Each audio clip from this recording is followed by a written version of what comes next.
Whereas kids growing up now don't know any different but iPads, iPhones, super fast internet, being able to be connected to anyone, anywhere, anytime. Yeah. Information at the push of a button in your hand. Like back when we were younger, if we wanted to find something out, we had to go to the library. Or go and ask someone. Like go and ask someone. Yeah. Do you know what I mean? You go and ask your parents if they didn't know. It's like, cool, we're going to go to the library this weekend and we'll find out. And you have to go through the books and speak to the librarian. I'm looking for this, but it's in section Z at the back, fucking floor 5. And you're there rummaging through the books for this one question. Yeah. To like, what's the diameter of Earth?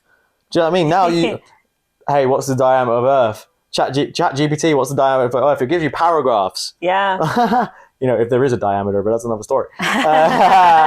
So yeah, and it's like, it's it's the equivalent of? It's like children being born into wealth.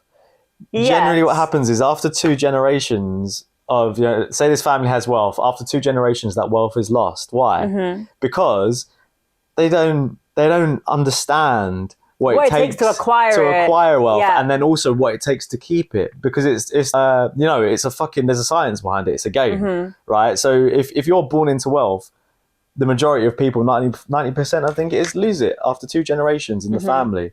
So the same thing is happening now, but with information, with independence, with critical thinking. And these things arguably are what makes us human and very important for our survival. Yeah. If we haven't got the capacity to critically think, then we're never really going to think outside of our environment, are we? Yeah. We're never going to problem solve. We're never going to ask at least questions. We're just going to accept everything for what it is, and that's just that. The same with independence. All right, well, my robot cleans up for me now. If I need something answered, it will do it. Oh, I'm hungry. Let me just push this button and I'll get food sent to my house. I don't have to cook. I don't have to go outside. I don't even have to go to the fucking supermarket anymore.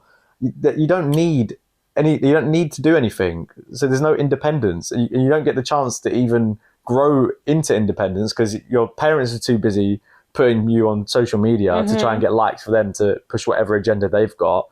To teach you these things. And even worse, you're growing up in a society where everything's made convenient for you. But we think, convenience is such a great thing, and to an extent it is. It's convenient that I've got a fridge and a freezer. It would have been bullshit back in the day to not be able to keep food in a fridge, because where would you store it? In a bucket of water or in the ground, right? It wouldn't last as long. So some things, convenience isn't necessarily a bad thing, but too much convenience without enough balance makes you lazy. Makes you fucking lazy. Makes you so lazy. And it makes you then dependent on that convenience. You know what I mean? Like, because there's so much convenience, there's no ability to think outside of the convenience. Exactly. Or critically think of other ways to do stuff. So what happens if your phone gets taken away? Then the internet goes down, the electricity goes off. What the fuck do you do? Because your whole life is attached to the internet, for example, to technology. Without it, you're fucked. So, people talk about, Elon Musk is trying to make us into cyborgs and robots and merge us with AI. Hey, look, just because the technology isn't inside you, don't think for a second most people aren't merged with technology already. Because without it, they're empty vessels.